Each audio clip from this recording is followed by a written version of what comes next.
ଶ୍ରୀମଦ୍ ଭଗବତ୍ ଗୀତା ଷଷ୍ଠ ଅଧ୍ୟାୟ ଧ୍ୟାନ ଯୋଗ। ଶ୍ରୀ ଭଗବାନ ଉବାଚ ଫଳରେ ଆଶ୍ରିତ ନ ରହି ନିର୍ଦ୍ଧାରିତ କର୍ମ କରଇ କର୍ତ୍ତବ୍ୟ କର୍ମ କରୁଥାଇ ଯୋଗୀ ସନ୍ନ୍ୟାସୀ ସେ ଅଟଇ ଅଗ୍ନିହୋତ୍ରକୁ ଯେ ତ୍ୟାଗଇ ଅକ୍ରିୟ ହୋଇ ବସି ରହି ଯେ ଜନ ଏମନ୍ତ କରଇ ସନ୍ନ୍ୟାସୀ ଯୋଗୀ ନ ବୋଲାଇ। ସନ୍ନ୍ୟାସ ଯୋଗ ଏକା ଅର୍ଥ ଏହାକୁ ଜାଣି ରଖ ପାର୍ଥ। ସର୍ବସଂକଳ୍ପ ତ୍ୟାଗ ବିନା କେହି ଯୋଗୀ ହୋଇପାରେ ନା। କର୍ତ୍ତବ୍ୟ କର୍ମର ସାଧନ କରି ଚାଲନ୍ତି ମୁନିଗଣ ସାଧନେ ଯୋଗାରୂଢ଼ ହୋଇ ଅପାର ଶାନ୍ତି ଯେ ଲଭଇ। ଅପାର ଶାନ୍ତି ହିଁ ଅର୍ଜୁନ ମୋକ୍ଷ ପ୍ରାପ୍ତିର ମାର୍ଗ ଜାଣ।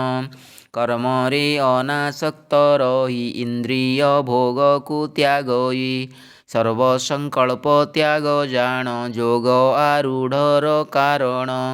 ନିଜେ ହୋଇ ବନ୍ଧୁ ନିଜର ନିଜକୁ କରନ୍ତୁ ଉଦ୍ଧାର। ନିଜେ ନିଜ ଶତ୍ରୁ ନ ହୁଅ ଅଧୋଗତିରୁ ରକ୍ଷା ପାଅ। ନିଜକୁ ଜୟ ଯେ କରଇ ନିଜର ବନ୍ଧୁ ସେ ଅଟଇ।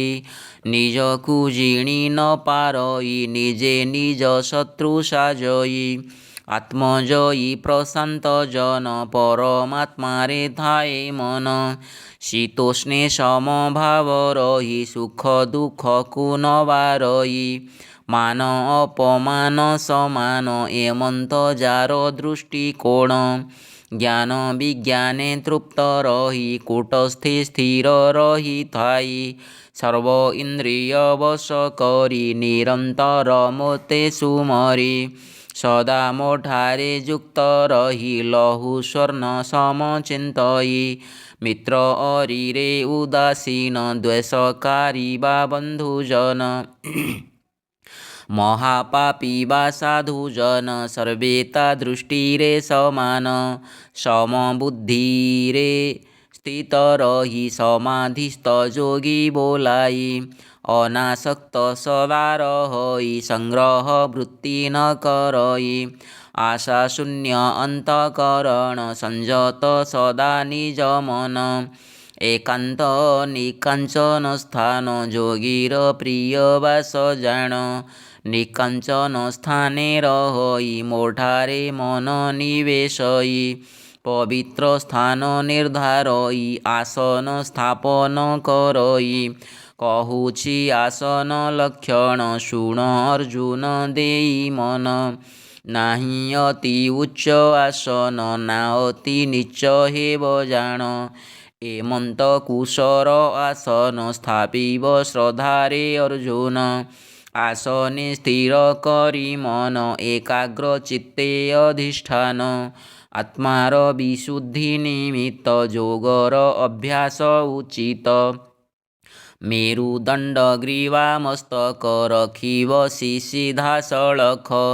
ଅଚଳ ଭାବେ ବସି ରହି କୌଣସି ଦିଗକୁ ନ ଚାହିଁ। ନାସିକାଗ୍ରେ ଦୃଷ୍ଟି ରଖିଣ ମନକୁ ସଂଯତ କରିଣ। ପ୍ରଶାନ୍ତ ଚିତ୍ତେ ସଦା ଥାଇ ବ୍ରହ୍ମଚାରୀ ବ୍ରତେ ରୁହଇ। ମନକୁ ରଖି ନିୟନ୍ତ୍ରଣ ହୋଇଥାଏ ମତ୍ପରାୟଣ। ମୋଠାରେ ଚିତ୍ତକୁ ସ୍ଥାପନ ଏହାକୁ ଧ୍ୟାନ ବୋଲି ଜାଣ। ମୋଠାରେ ମନ ନିବେଶଇ ସମ୍ୟକ ରୂପେ ସ୍ଥିତ ହୋଇ। ଏମନ୍ତ ନିୟତ କରିଣ ମିଳଇ ପରମ ନିର୍ବାଣ। ଅତ୍ୟନ୍ତ ଅଧିକ ଭୋଜନ ତ୍ୟଜଇ ସମ୍ପୂର୍ଣ୍ଣ ଭୋଜନ। ଅଧିକ ଶୟନ ନ କରେ ଅଧିକ ଶୟନ କରଇ ସମ୍ପୂର୍ଣ୍ଣ ଶୟନ ତ୍ୟାଗଇ। ଏମନ୍ତ ସର୍ବ ଆଚରଣ ଯୋଗର ଶତ୍ରୁ ବୋଲି ଜାଣ। ଶୟନ ସ୍ୱପ୍ନ ଜାଗରଣ ମୋଠାରେ ଯୁକ୍ତ କରି ମନ। ପ୍ରତ୍ୟେକ ଚେଷ୍ଟା କର୍ମ ପ୍ରତି ମୋଠାରେ ଯୁକ୍ତ ରଖି ମତି। ଏମନ୍ତ ସର୍ବଯୋଗୀ ଗଣ ଯୋଗରେ ସଦା ସ୍ଥିତ ଜାଣ। କାମନା ବିଷୟୁ ବିରତ ମନକୁ ରଖିବ ସଂଯତ। ଆତ୍ମାରେ ମନ ଅବସ୍ଥାନ ତାହାର ନାମ ଯୁକ୍ତ ଜାଣ। ଯୁକ୍ତର ସରଳ ଭାବାର୍ଥ ଆତ୍ମା ପରମାତ୍ମା ସଂଯୁକ୍ତ। ପବନ ନଥିବା ସ୍ଥାନରେ ପ୍ରଦୀପ ସ୍ଥିର ରହିପାରେ। ଅବିଚଳିତ ଯୋଗୀ ଚିତ୍ତ ତୁଳନା ପ୍ରଦୀପ ସହିତ। ଯୋଗର ବିଶିଷ୍ଟ ଅବସ୍ଥା ମୋଠାରୁ ଶୁଣ ରଖ ଆସ୍ଥା। ନିରୁଦ୍ଧ ଚିତ୍ତ ଅବସ୍ଥାରେ ଯୋଗୀ ନିଜକୁ ଦେଖିପାରେ। ସନ୍ତୋଷ ନିଜଠାରେ ପାଏ ଏମନ୍ତ ଯୋଗାଭ୍ୟାସେ ହୁଏ। ମନରୁ ଅତୀତକୁ ଯାଇ ଅତୀନ୍ଦ୍ରିୟ ସ୍ଥିତି ଲଭଇ। ବୁଦ୍ଧି ଗ୍ରହଣ ସୁଖ ପାଇ ଅତ୍ୟନ୍ତ ଆନନ୍ଦରେ ଥାଇ। ସେହି ସୁଖରେ ଥରେ ସ୍ଥିତ ସେ ସୁଖ କାହିଁ ନାହିଁ ସତ। କେବେ ନ ହୁଏ ବିଚଳିତ ସର୍ବଦା ଆତ୍ମାରାମେ ସ୍ଥିତ। ଥରେ ସେ ସୁଖ ଯେ ପାଇଛି ତାହାର ସ୍ୱାଦ ସେ ଜାଣିଛି। ତାକୁ ଲଭିଲେ ମନେ ହୁଏ ସଂସାରେ କିଛି ଲାଭ ନୁହେଁ। ସେ ସୁଖେ ଥରେ ପ୍ରତିଷ୍ଠିତ ଦାରୁଣ ଦୁଃଖେ ସ୍ଥିର ଚିତ୍ତ। ଦୁଃଖ ସଂଯୋଗର ବିୟୋଗ ତାହାର ଅନ୍ୟ ନାମ ଯୋଗ। ଏମନ୍ତ ଯୋଗ ଗୁଣ ଗାନ ଏବେ ମୁଁ କରିଲି ଅର୍ଜୁନ। ଅଭ୍ୟାସ ଦୃଢ଼ ଚିତ୍ତେ କର ନିଶ୍ଚିତ ଏମତ ମୋହର। ସଂକଳ୍ପ କାମନା ଜନ୍ମଇ ମନକୁ ଚଞ୍ଚଳ କରଇ। କାମନା କରି ପରିତ୍ୟାଗ ସକଳ ଇନ୍ଦ୍ରିୟ ବିୟୋଗ। ବୁଦ୍ଧିରେ ମନ କରି ବଶ ଆତ୍ମାରେ କରଇ ନିବାସ। ବିଷୟ ଚିନ୍ତାରୁ ବିରତ ସଂସାରୁ ହୁଅ ଉପରତ। ଯେଉଁ ଯେଉଁ କଥା ଭାବିଣ ଚଞ୍ଚଳ ହୁଏ ତୁମ ମନ। ଅସ୍ଥିର ହୋଇଣ ଧାବିତ ନିୟମିତ କରି ସଂଯତ। ଆତ୍ମାରେ ବଶୀଭୂତ କର ମନକୁ ଚିନ୍ତା ଶୂନ୍ୟ କର। ପ୍ରଶାନ୍ତ ଚିତ୍ତେ ଯୋଗୀଗଣ ବ୍ରହ୍ମରେ ରହିଥାନ୍ତି ଲୀନ। ଶାନ୍ତ କରି ରଜ ସ୍ୱଭାବ ମନଣେ ମନରେ ରଖିଣ ମୋ ଭାବ। ନିଜକୁ ନିଷ୍ପାପ କରଇ ଶାଶ୍ୱତ ସୁଖ ଭୋଗିଥାଇ। ନିଷ୍ପାପ ଯୋଗୀ ଜନ ସଦା ଯୋଗାଭ୍ୟାସେ ରହି ସର୍ବଦା। ବ୍ରହ୍ମ ସଂସ୍ପର୍ଶରୁ ସଂଜାତ ଅତ୍ୟନ୍ତ ସୁଖ ହୁଏ ପ୍ରାପ୍ତ। ସର୍ବଭୂତସ୍ଥ ଆତ୍ମା ଯିଏ ପରମାତ୍ମା ସିଏ ବୋଲାଏ।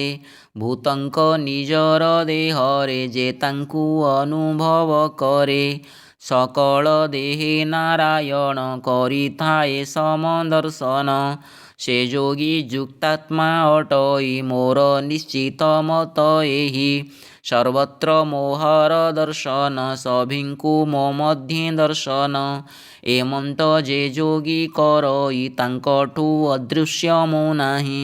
ମୋଠୁ ଅଦୃଶ୍ୟ ସେ ନ ହୋଇ ସର୍ବତ୍ର ମୋତେ ଦେଖୁଥାଇ। ଏକତ୍ୱ ଚିତ୍ତେ ସ୍ଥିତ ହୋଇ ଯେ ମୋର ଭଜନ କରଇ। ସର୍ବଭୂତେ ସ୍ଥିତ ଭାବିଣ କରଇ ମୋହର ଚିନ୍ତନ। ସବୁ ଅବସ୍ଥାରେ ଅର୍ଜୁନ ମୋଠାରେ କରେ ଅବସ୍ଥାନ। ନିଜ ତୁଳନାରେ ଯେ ଜନ ସର୍ବତ୍ର ଦେଖଇ ସମାନ। ସୁଖ ଦୁଃଖ ଓ ସମଜ୍ଞାନ ପରମ ଯୋଗୀ ସେ ଅର୍ଜୁନ। ଅର୍ଜୁନ ଉବାଚ ଯେଉଁ ଯେଉଁ ଯୋଗ ଆପଣ କହିଲେ ହେ ମଧୁସୂଦନ। ମନର ଅସ୍ଥିରତା ପାଇଁ ତାହା ମୁଁ ଦେଖିପାରୁନାହିଁ। ମନ ଚଞ୍ଚଳ ବଳଶାଳୀ ଦୁର୍ଦାନ୍ତ ଅଟେ ବନମାଳୀ। ବଶ କରିବା ମନ କୃଷ୍ଣ ଯେମନ୍ତ ଆୟତ ପବନ।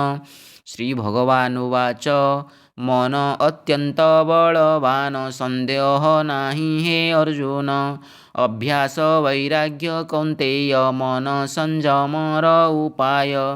ଯେ ବ୍ୟକ୍ତି ଚିତ୍ତ ଅସଂଯତ ନ ହୁଏ ଯୋଗ ସିଦ୍ଧି ପ୍ରାପ୍ତ। ଯାହାର ଚିତ୍ତ ଆତ୍ମବଶ ଯତ୍ନରେ କରିଣ ପ୍ରୟାସ।